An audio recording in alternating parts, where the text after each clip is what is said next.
Jó, capítulo 32. Jó estava convencido da sua inocência e por isso os três amigos desistiram de continuar a discutir com ele. Acontece que ali estava um homem chamado Eliú, filho de Baraquel e descendente de Buz, do grupo das famílias de Rão.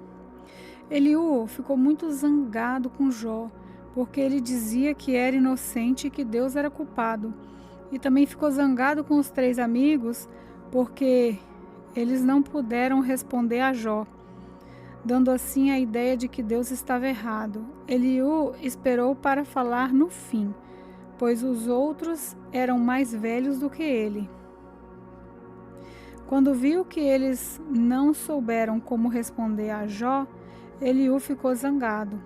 Então, Eliú, filho de Baraquel e descendente de Buz, disse: Eu sou moço e vocês são idosos. Foi por isso que não me atrevi a dar a minha opinião. Pensei assim: que fale a voz da experiência, que os muitos anos mostrem a sua sabedoria. Mas acontece que dentro das pessoas há um espírito, há um sopro do Todo-Poderoso que dá sabedoria. Nós não ficamos mais sábios com a idade. Nem sempre os velhos sabem o que é certo. Portanto, escute o que eu digo, pois eu também vou dar a minha opinião. Esperei que vocês falassem e escutei as suas razões. Enquanto vocês escolhiam as melhores palavras, eu prestava toda a atenção, mas nenhum de vocês convenceu Jó, nem deu resposta às suas palavras. Como é que vocês podem dizer que descobriram a sabedoria? É Deus e não um ser humano quem terá de dar a resposta a Jó. Ele nunca teria respondido como vocês, mas Jó estava falando com vocês e não comigo. Jó, esses três estão derrotados e não têm mais palavras para continuar a discutir. Eles já pararam. Não falam mais. Será que devo continuar esperando enquanto estão calados? Não. Eu darei a minha resposta agora e direi o que penso sobre o assunto. Tenho muito o que falar e já não consigo mais ficar calado. Se eu não falar, sou capaz de estourar como um odre cheio de vinho novo. Não aguento mais, preciso desabafar. Quero dar a minha opinião. Não vou tomar partido nessa discussão e não vou adular ninguém. Eu não costumo bajular e, se bajulasse, o Criador logo me castigaria. Jó, capítulo 33. Por isso, Jó, escute as minhas palavras e preste atenção em tudo o que vou dizer. Estou pronto para começar e vou falar o que penso. Darei opinião com franqueza. As minhas palavras serão sinceras, vindas do coração, pois foi o Espírito de Deus que me fez, e é o sopro do Todo-Poderoso que me dá vida. Responda-me se for capaz. Prepare-se para discutir comigo. Para Deus, você e eu somos iguais. Eu também fui formado do barro. Por isso, não tenha medo de mim. A minha intenção não é esmagar você. Creio que ouvi você dizer o seguinte: não sou culpado, não fiz nada de errado. Estou inocente, não cometi nenhum pecado. É Deus quem inventa motivos para me atacar. Ele me trata como se eu fosse um inimigo. Ele amarrou os meus pés com corrente e fica vigiando tudo o que eu faço. Mas eu lhe digo que você não tem razão, pois Deus é maior do que as criaturas humanas. Por que você acusa Deus, afirmando que Ele não dá atenção às nossas queixas? Deus fala de várias maneiras, porém nós não lhe damos atenção. De noite, na cama, quando dormimos, um sono profundo, Ele fala por meio de sonhos ou de visões. Deus fala aos nossos ouvidos, e os seus avisos nos enchem de medo. Ele fala com a gente para que deixemos de pecar e para que não nos tornemos orgulhosos. Assim ele nos livra da morte e não deixa que nos joguem na sepultura. Outra vez, Deus castiga com doença e com fortes dores que não passam. O doente perde o apetite e não quer nem ver as comidas mais gostosas.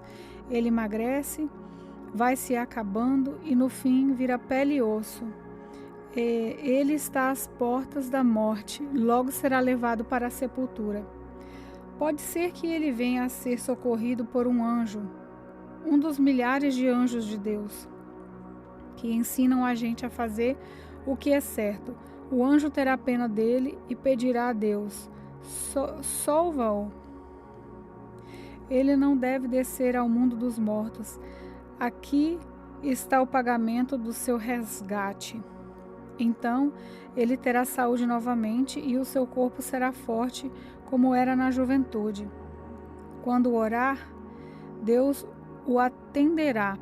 Ele o adorará com alegria e Deus o aceitará de novo como um homem direito. Ele dirá a todos: pequei, cometi injustiças, mas Deus não me castigou. Ele me salvou da morte. Eu ainda posso ver a luz. Deus faz tudo isso com a gente e faz várias vezes. Ele não deixa que morramos e assim continuamos a ser iluminados pela luz da vida. Agora, Jó, escute com atenção. Fique calado, pois vou falar. Se você tem alguma coisa a dizer, responda, pois eu gostaria de lhe dar razão. Se não, fique calado e escute, que eu lhe ensinarei como ser sábio. Jó, capítulo 34. Eliú disse mais: vocês que são sábios e instruídos, escutem o que vou dizer. Assim como os ouvidos julgam o valor das palavras e o paladar prova os alimentos, assim nós agora vamos examinar o caso e resolvê-lo de jeito que nos parece melhor.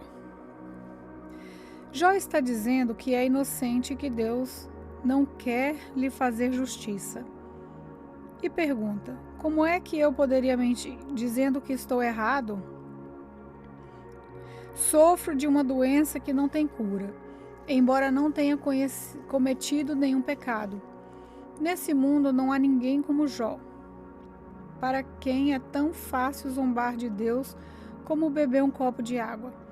Ele anda com homens maus e se ajunta com gente que não presta. E diz assim: não adianta nada procurar agradar a Deus. Agora vocês que têm juízo, me escutem. Será que Deus faria alguma coisa errada? Será que o Todo-Poderoso cometeria uma injustiça?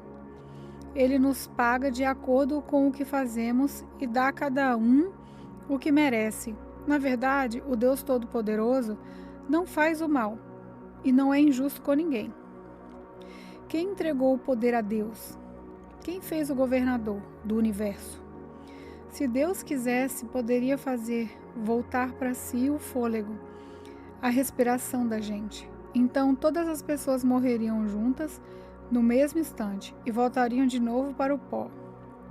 Agora, Jó, se você é sábio, escute e preste atenção no que vou dizer. Se Deus odiasse a justiça, não poderia governar o mundo. Será que você quer condenar aquele que é justo e poderoso? Deus condena os reis e as autoridades quando são maus, quando não prestam. Ele não mostra preferência pelas pessoas que estão no poder, nem favorece os ricos em prejuízo dos pobres, pois todos foram criados por ele. A morte pode vir de repente, no meio da noite. A pessoa tem um ataque e morre. Deus não precisa de ajuda para matar os poderosos, pois Ele sabe tudo o que fazemos e vê todos os passos que damos. Não existe nenhum lugar, por mais escuro que seja, onde um pecador possa se esconder de Deus. Deus não precisa marcar um dia para que uma pessoa se apresente a fim de ser julgada por Ele. Ele não necessita de examinar a vida dos poderosos para acabar com eles e dar a outros o seu lugar, pois Deus conhece o que eles fazem De noite, ele os derruba e esmaga. Em público, na frente de todos, Deus os castiga, como se fossem criminosos, porque eles se afastaram dele e não quiseram obedecer a nenhum dos seus mandamentos. Eles fizeram com que os gritos dos pobres e explorados subisse até Deus, e ele os escutou. Mas, se Deus se calar, ninguém poderia condená-lo. Se ele esconder o rosto, as pessoas e as nações ficarão sem defesa e nada poderão fazer para evitar que homens maus as governem e explorem. Jó, será que você já reconheceu diante de Deus que você sofreu por causa dos seus pecados e que cometeu que não vai pecar mais? Será que você pediu a Deus que lhe mostrasse as suas faltas e resolveu parar de praticar o mal? Se você não aceita o que Deus faz, como espera que Ele faça o que quer? Você é quem precisa responder, e não eu.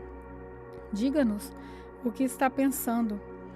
As pessoas sábias e sensatas que me estão escutando certamente dirão assim: já não sabe o que está falando. O que ele diz não faz sentido. É só examinar bem as suas palavras e a gente vê que ele responde como um perverso. Jó é pecador, um pecador rebelde. Na nossa presença, zomba de Deus e não para de falar contra ele.